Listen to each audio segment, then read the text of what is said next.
Chief justice B R. Gavai पर एक वकील द्वारा जूता फेंके जाने के मामले पर प्रतिक्रिया देते हुए कांग्रेस के वरिष्ठ नेता विजय वडेट्टीवार ने कहा कि ये पूरा देश जिस तरह से चल रहा है, इससे स्पष्ट हो जाता है कि यहाँ न्यायपालिका में सर्वोच्च स्थान पर बैठे हुए व्यक्ति पर इस तरह का हमला होता है तो इससे साफ होता है कि जो लोग हैं उनको संविधान पर काम नहीं करना है, उन देश के विकास से कोई लेना देना नहीं है, उनको धार्मिक ध्रुवीकरण से लोगों को गुमराह करके देश में सत्ता बचानी है। इससे पूरी दुनिया में बदनामी हो चुकी है, इसकी जितनी निंदा की जाए उतनी कम है। नहीं, ये पूरा देश जो चल रहा है, जिस तरह से चलाया जा रहा है, जो विचारधारा को आगे बढ़ा जा रहा है, इससे स्पष्ट हो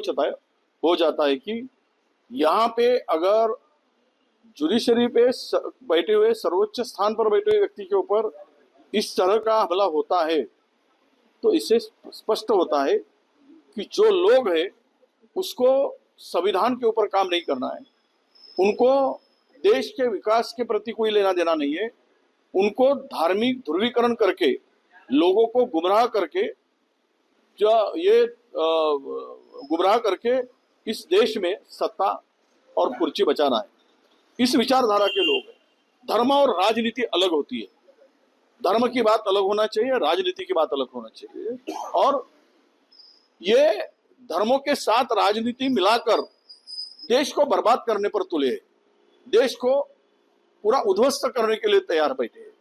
और ये विचारधारा, मनुवादी विचारधारा जो है, ये विचारधारा देश को खड्डे में डालने वाली होती है।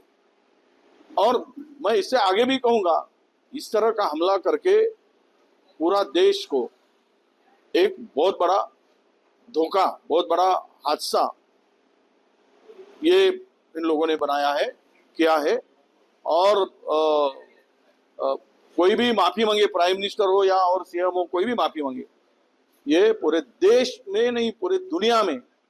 ये बदनामी हो चुकी है, पूरे दुनिया में। और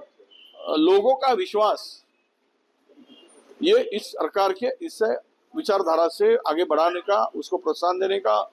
उस विचारधारा को समर्थन देने का काम बार बार सरकार की ओर से हो रहा है। मुझे लगता है कि इसकी निंदा किया जाए उतना ही कम है। बड़े दिल से इन लोगों को क्या दिक्कत है कि एक संविधान को मानने वाला, बाबा साहब के विचारधारा को आगे ले जाने वाले, और जिन्होंने अपने विचारों को मजबूती से पूरे देश में रखने वाले ऐसे हमारे सीजेआई इस देश पर बैठे, तो मुझे लगता है कि जो विचारधारा उस सर्वोच्च पद पर आसीन बैठे व्यक्ति से इनको जरा बुरा लगता होगा, इनको गिल्टी फील होता होगा कि अरे